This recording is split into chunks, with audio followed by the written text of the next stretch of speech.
Welcome back. In the last class, we were discussing about how to find partial molar property using analytical equation of state. In today's class, we will start with obtaining partial molar property through experimental data. Okay, so we will start with that, and later on we will move into finding out the mixtures property for ideal solution on first with the gas and then followed by solution. Okay, so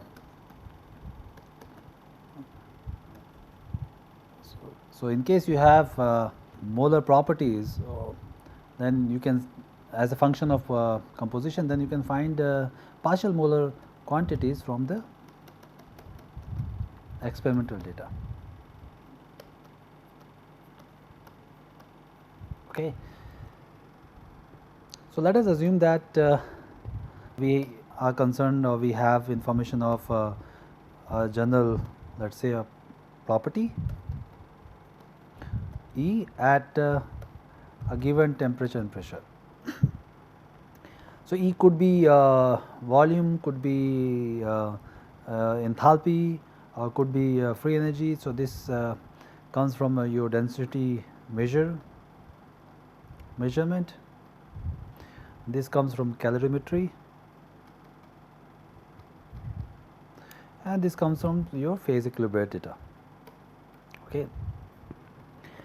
So let me just draw a schematic representation of E as a function of x, let us say component 1, okay, and we are talking from here 0 to 1, and the data which are, let us say, assuming this starts from a pure component here.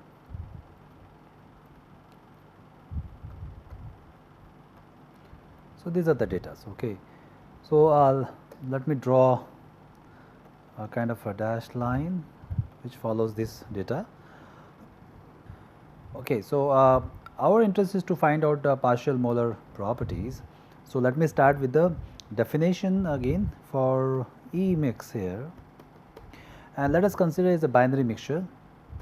So it will be E x1 E1 plus x2 E2, right? E is for the mixture. This is again we are considering the molar properties. So is the delta E of mixture. The change in the molar property of E in the mixture is E of the mixture minus that of the pure component, and E here is nothing but summation xi EI, that is the partial molar property. So what we were interested is to find out E1 bar and E2 bar for the binary mixture. Okay. So this is nothing but x1 E1 bar plus x2 E2 bar. Okay. So let me write down the numbers as far as the equations are concerned. This will help us later. So this is one, this is a second equation. Okay. So let me take first the derivative of E with respect to x1. Okay. So it gives us E1 plus del E1 by del x1 x2 plus del x2 del x1 E2, and here is going to be x2 del E2 bar by del x1. Okay. So this comes from the first term, this is from the second term. Okay. So what we know is now that this because x1 plus x2 is 1, okay, and hence this is nothing but minus 1. Okay. So with this what we have is del E by del x1, this is E1 bar, and this is minus E2, and then I have these two terms x1 del E1 bar by del x1 plus x2 del E2 bar by del x1. Okay. Now this essentially should be 0 because this comes from your Gibbs-Duhem relation, where we say that summation of course xi dEI bar is basically 0. So, this you can clearly see that I can write this as x1 dx bar by x1 plus x2 del E 2 bar by x1, that will be 0. So, this is nothing but this one. So, with this the del E by del x1 is nothing but E1 by E2. So, this was 2, this is 3, let us say this is 4 and this is U5, alright. So, I have equations here. Now, what I am going to do is I am going to play with use this equation to simplify this expression, because our interest is to find out E1 bar and E2 bar. So, I am going to use equation 5, multiply x2 with that, plus I will add equation 2. So, equation 5 plus equation 2, right, this is what I am saying here. So, and this would lead to x2 multiplied by equation 2 is so it is going to be E plus x2 del E by del x1, and the right hand side this is x2 E1 minus x2 E2. So, I am going to get x1 plus x2 E1, that is your E1. Okay. So, this is one equation which got. Similarly, I can do minus of x1 plus 2. So, this will give us E minus x1 del E by del x1 is equal to E2 bar. Now, this is a basically nothing but a equation of line, and it suggests that this is nothing but an intercept here. Okay. Now, this is basically nothing but y, and this x is here, this is a slope. So, if you take a slope at a given value of x, okay. So, if you take a slope, let us say here at a given value of x, so let us say this is the value of x given here, and if you take a slope, that will be the dE by dx at a given value of x1. Okay. The slope will tell you that on one end is going to be E1 bar, okay, and the other end is going to be E2 bar.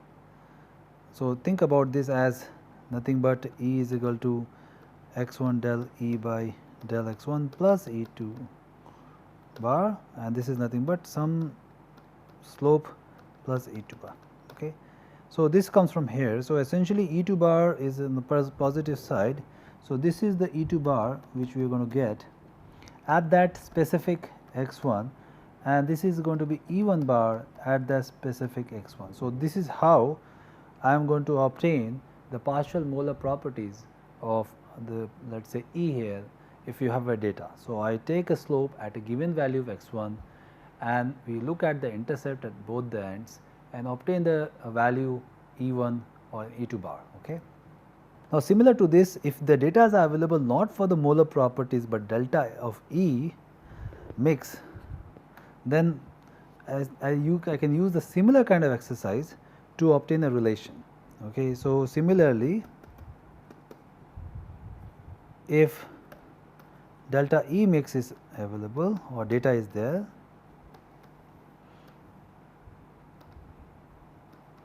okay, the difference E I minus small e I can be obtained from the following relation. So, it is delta E mix plus x2 del by x1 delta E mix is equal to E I minus E. So, this is let us say 1. So, it will be E1. Similarly, delta E mix minus x1 del x1 delta E mix. Okay. So, this is going to be 1, this was 2, and right, this is going to be E2 minus E2. Okay. So, this is the way to obtain the relation if the information which is given to you is delta E mix. Okay. So, that is the kind of explanation, or rather the way we wanted to describe, particularly using the data given to us in the form of E or delta E as a function of the composition. Okay. Now, let me try to further summarize the information of mixture property. So, we talked about delta E in general, but let me just be very specific now. We can talk about delta G here. So, delta G for mix can be shown as simply delta H mix for a given temperature. Okay. So, this is something which we can show, okay, and that you can prove in the following way, that your delta G mix is nothing but G minus summation Ni Gi bar for the pure case. All right. This I can write as H minus Ts minus summation Ni. This is nothing but, since it's a molar property, because G is nothing but H minus Ts. So, I can write, so instead of writing small, I am just writing the molar property. I can also write G bar, and here I can write this as summation Ni Hi bar, okay, or small g. This is also good for us. So, this is for the pure case, right, and then I am trying to rearrange the temperature, the second term T, which is going to be S minus summation Ni Si bar, okay, and this is nothing but delta H mix, and this is nothing but delta S mix. Okay. So, we can show this, and similarly we can show other things also. Let me just quickly try to write it down for the sake of reference. For example, Gi bar, we can show Gi bar to be simply Hi bar minus T Si bar. So, Gi bar, which is a partial molar gives free energy, is nothing but del G by del Ni at a constant temperature P, T, and J not equal to I. Okay, and this I can write as now H minus Ts. I am ignoring the constants here. This I can write dH by del Ni. Again, the constants are same, Tp and J not equal to I, minus T del S by del Ni, again Tp, right, and this is nothing but Hi bar minus T Si bar, right. Now, we know that del G by del P at a constant temperature and all moles constant is nothing but V. Similarly, del G by T by del T is nothing but S by T minus G by T square. This you can show is nothing but minus G minus Ts by T square, and this is nothing but minus H by T square, right. Now, I can extend this exercise for all partial and delta G mixtures. For example, I can write this as, I can, without proving it, I can say that del of G mix by del P at T and all other components fixed, and the moles of the components fixed, is nothing but del X mix. Okay. So, this is what I can show. So, you can just use this information and extend directly to the mixtures. Similarly, I can write here as del G I bar del P T, and X constant is del mu I, because del G I bar is nothing but mu I, del P, this is nothing but V I bar. Okay. The same thing. So, we are using here bar, and what you are getting is another bar here. Okay. So, we are extending simple expression directly for delta term or bar term. Okay. So, that means the mixture change in the properties or is a partial molar properties. Similarly, here I can do the extent here also for the mixtures with respect to the temperature. So, that means I can write this as simply mix here divided by del T. This is nothing but delta H mix. Okay. Similarly, you can extend this also in terms of del mu I by T. You can show that this is also nothing but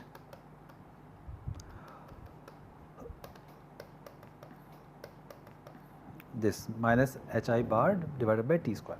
So, this is something which would be useful for you to remember how these expressions, or you can make use of it in various different conditions, particularly if you are interested to find out delta mu. For example, you can make use of these expressions integrated with respect to temperature, and you can obtain it. So, let me close this part by just writing down the final expressions, of which is very useful. This delta G mix with respect to del Ni, okay, at a constant Tp and J not equal to I, and this can be written or can be shown that this is related to nothing but the delta mu. But so let me just write down first the expansion of this G mix. This should be delta here. So, this is G minus summation Ni mu I T P pure, right.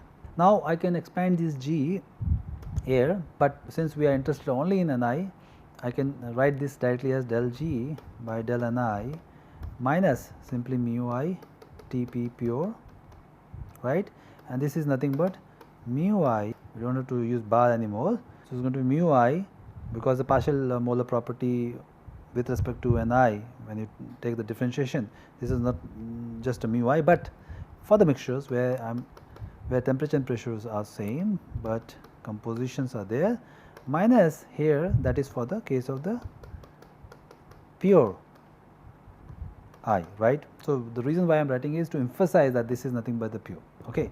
So, you can clearly see that the partial derivative of delta G mix with respect to Ni is nothing but the difference in the chemical potential of that particular component. Okay. So, we are going to use this information little later. Okay. Now, so this is something which I would like to end as far as the partial molar properties are concerned. We will take up the next topic, which will be ideal mixtures, and then again we will try to connect that to the fugacity part in the next lecture. Okay. So, with that I would like to close it and see you in the next time.